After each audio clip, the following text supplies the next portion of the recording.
Comentario Mateo capítulo 9 y 10. Capítulo 9. Este capítulo continúa la presentación del poder del Rey. Capítulos 8 al 10.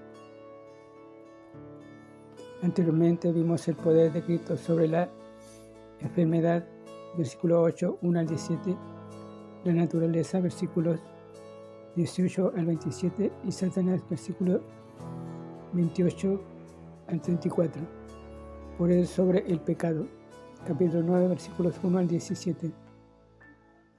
El milagro, versículos 1 al 8. La parálisis dejó inválido al hombre. Amigos creyentes lo llevaron a Jesús y él respondió a la fe de ellos, sanando al hombre. Pero hizo más que eso. También le perdonó los pecados. El Hijo del Hombre tiene potestad en la tierra para perdonar pecados. Versículo 6.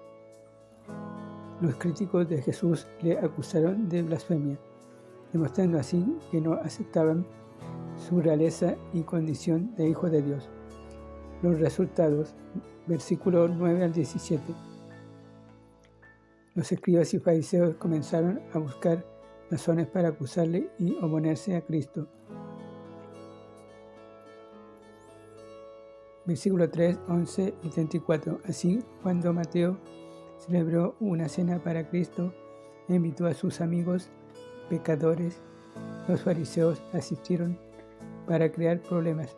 En este pasaje, Cristo se autodescribe como un médico que sana corazones pecadores, versículo 12, y como el esposo que trae alegría a las vidas de las personas, versículo 15. Muchos cristianos hoy piensan que nuestra tarea es abrir las puertas de la iglesia e invitar a los pecadores a venir a nosotros. Pero Jesús nos instruye a ir a los perdidos con el mensaje del Evangelio. Hay un peligro de que la separación se convierta en aislamiento y que fracasemos al contactar a los pecadores. Juan estaba en prisión y sus discípulos estaban confusos. Más tarde, capítulo 11, versículo 1 al 6, Juan mismo expresó su deseo de saber más de lo que Cristo estaba haciendo. El ministerio de Jesús era diferente al de los fariseos, quienes ayunaban con frecuencia. Lucas capítulo 18, versículo 12. Y querían una explicación. Jesús les dijo que estaba introduciendo algo nuevo y habló de una ropa nueva y del nuevo vino. Uno no puede poner el mensaje nuevo del Evangelio en el viejo recipiente de la ley. Mezclar la ley y la gracia es causar confusión y destruir ambas cosas. La nueva vida en Cristo debe tomar nuevas formas. Mezclar el pacto antiguo con el nuevo conduce a la confusión religiosa. Poder sobre la muerte, versículos 18 al 26. El deseo, versículos 18 y 19. Este hombre era religioso y obediente a la ley. Sin embargo, cuando le llegó la muerte, su religión fue impotente y no le ayudó. La ley mata, el espíritu vivifica. Para más adelante, véase Lucas capítulo 8, versículo 40 al 46 y Mateo capítulo 5, versículo 21 al 43. La tardanza, versículo 20 al 22. La mujer con flujo de sangre tenía fe y estaba dispuesta a humillarse a los pies de Jesús. Los médicos del mundo no podían curarla. Mateo capítulo 5, versículo 26. De modo que ella acudió al gran médico, pero esto retrasó al Señor para ir a la casa de Jairo, y como Jairo debe haberse puesto frenético. Sin embargo, las tardanzas de Cristo siempre conducen a una mayor bendición. Veas el caso de Lázaro, Juan capítulo 11. En lugar de solo sanar a la muchacha, él la levantó de los muertos. La burla, versículo 23 y 24. Imagínense pecadores riéndose de Jesús. Esto prueba que la muchacha estaba realmente muerta. De otra manera no se hubieran reído de Cristo. Podemos esperar que el mundo se ría de nosotros cuando procuramos rescatar pecadores de la muerte en el infierno. Efesios capítulo 2, versículo 1 al 10. La demostración, capítulo 25 y 26. Le tocó a la muchacha y le habla, y ella vuelve a la vida. Cristo levantó de los muertos a 3 personas cuyos relatos tenemos completos en la Biblia. Una muchacha aquí, un joven, Lucas capítulo 7, versículo 11 al 16, y un hombre maduro o viejo. Juan capítulo 11, la muerte es un cuadro de la muerte espiritual. Efesios capítulo 2, versículo 1, Juan capítulo 5, versículo 24 y 25. Así el pecado alcanza a todas las edades, pero a pesar de que todos los pecadores están muertos espiritualmente, hay diferentes grados de decadencia. La muchacha acababa de morir, el joven quizás murió el día anterior y Lázaro llevaba 4 días enterrado. El pecador moral es como la muchacha. No hay podredumbre, pero sin muerte. El pecador inmoral es como Lázaro. Su pecado hiede. Los 3 fueron levantados por el poder de la palabra de Dios. Un cuadro de Juan capítulo 5 versículo 24. Poder sobre las tinieblas. Versículo 27 al 31. ¿Cómo se quedaron ciegos estos hombres? No lo sabemos. Tal vez fue por enfermedad.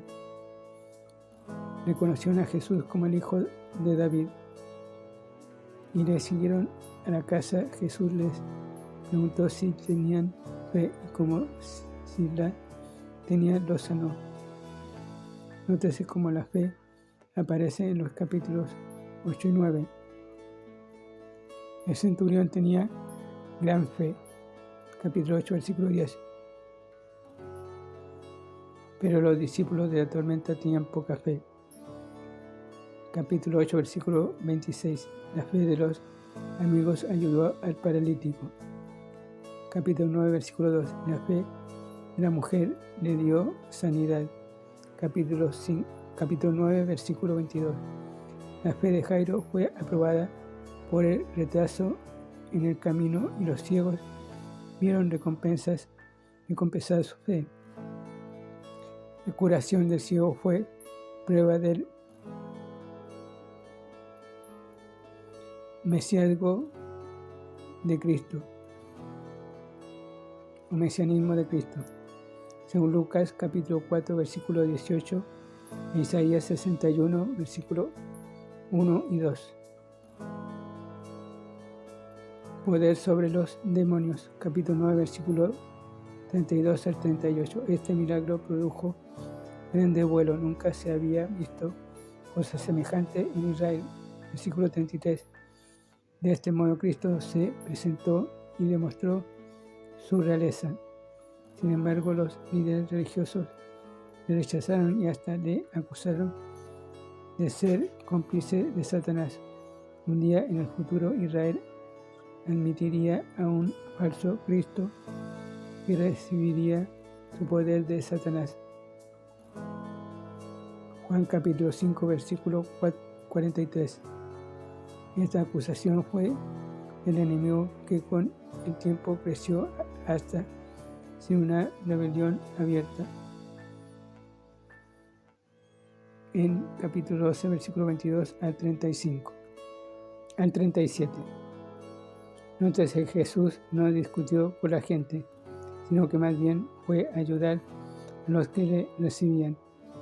Predicó el Evangelio del Reino, versículo 35, lo que quiere decir que todavía se ofrecía a la nación como su rey.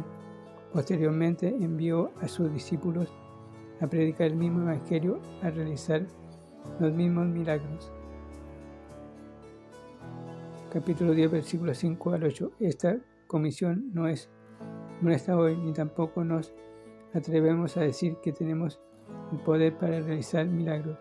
Todo se relaciona a Israel como nación, no a la iglesia, porque los judíos buscan señales. 1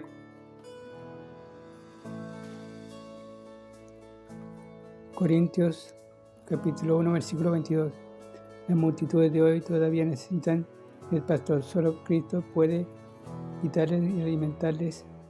Ezequiel capítulo 34. Cristo se autodescribe como el pastor y como el labrador, el señor de la mies.